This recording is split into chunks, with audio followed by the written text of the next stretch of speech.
It's that time of year again. School is beginning. Your children, your grandchildren, family members, friends are going back to school, whether that's elementary school, middle school, high school, college. September is also a time where stress at work ramps up. I came across an article in Phychology Today by Dr. Kaitlin Harkess. The title, The Most Effective Mental Health Practice. You and I are going to talk about that practice and, if you so choose, experience the benefits of this effective, simple method endorsed by Dr. Harkess.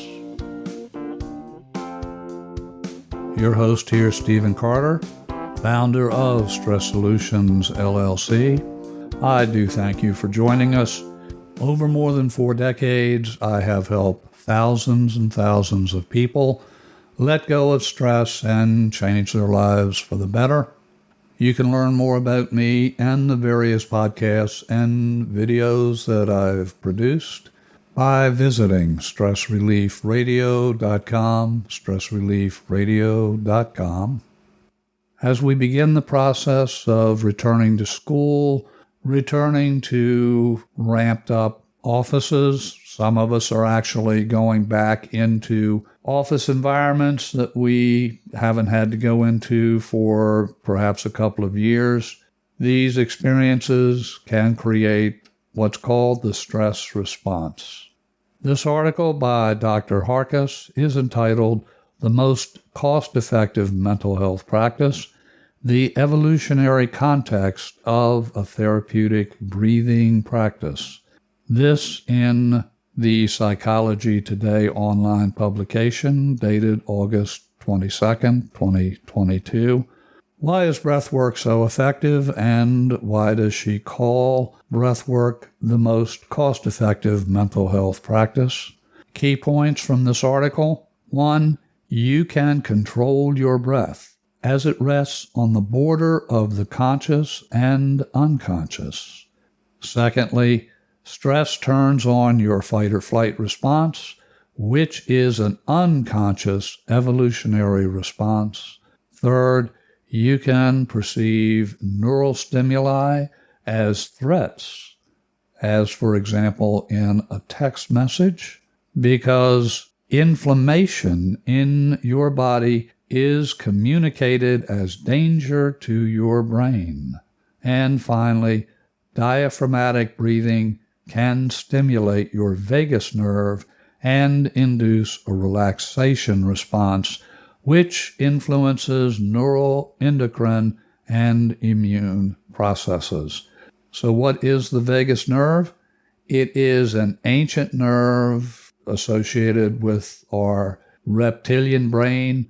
It goes from the brain all the way through the body, through each of the major organs in the body.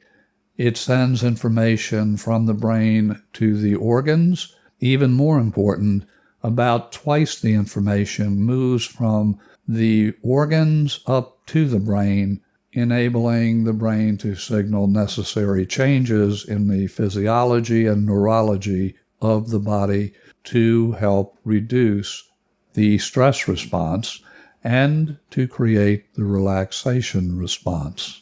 What type of breathing pattern is she recommending?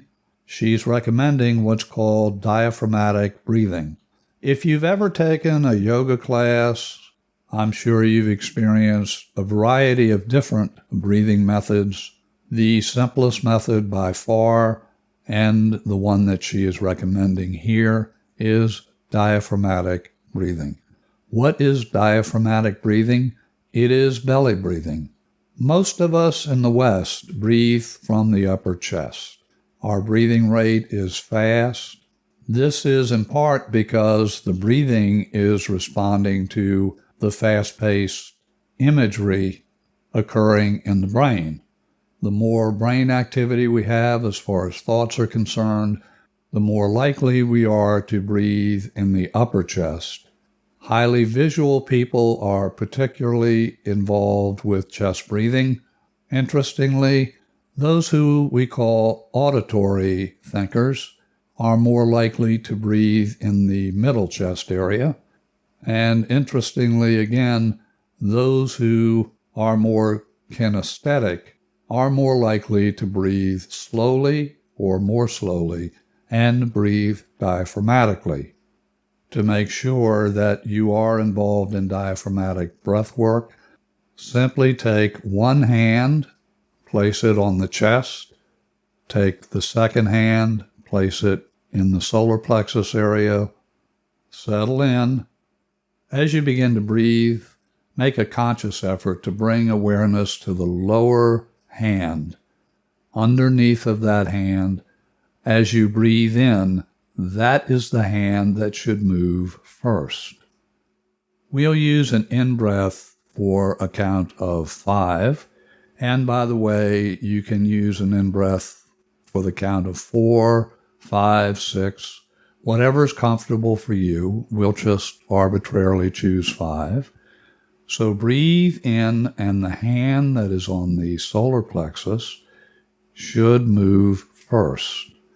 As you breathe into the lower, what we would call the lower dantian in Chinese medicine, breathe in.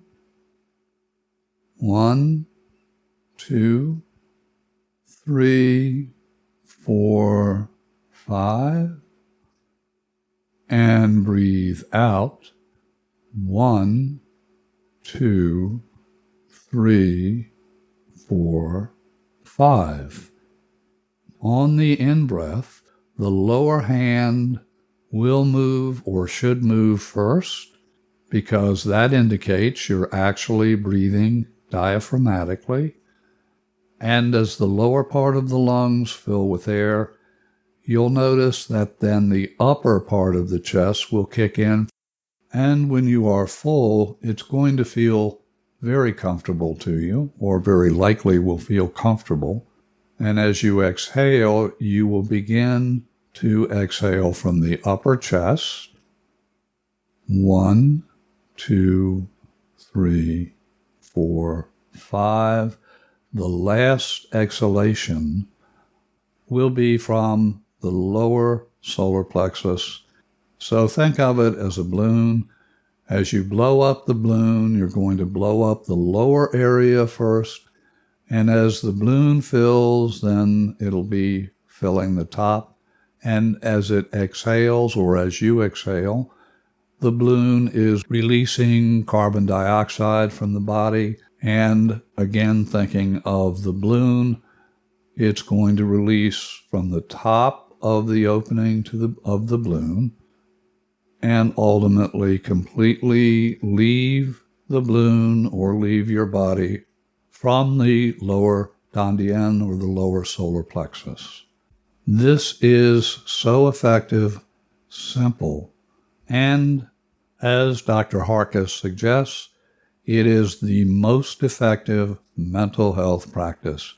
When you're breathing, focusing in on the breath, your mind is focused not on the anxiety or your thoughts.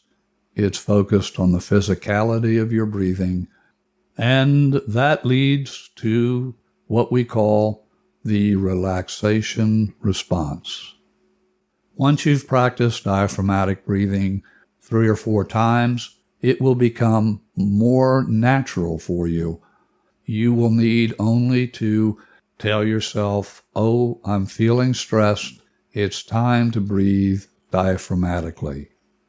Stop what you're doing. You can close your eyes. That's another very effective way to help lower stress and help create the relaxation response. Close your eyes, again, if it's safe to do so. Obviously, if you're driving, not recommended. But if you can, close your eyes, and if you can't, that's fine as well. But simply then focus in on your breathing. Breathe in through the nasal passages, slowly, slowly for the count of 5. Hold for a moment and then exhale for the count of 5. breathing in from the belly and releasing the air from the upper chest, ultimately then releasing the final breath from the solar plexus area. If you're not subscribed to the Easy Stress Cure Show, I invite you to do that. That way you will never miss an episode.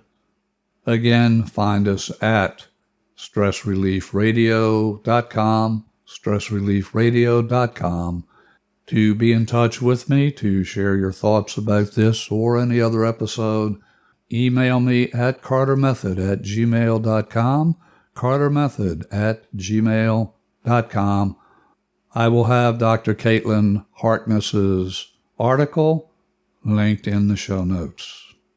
Until our next visit together, your host here, Stephen Carter, wishing you and your loved ones blessings in abundance.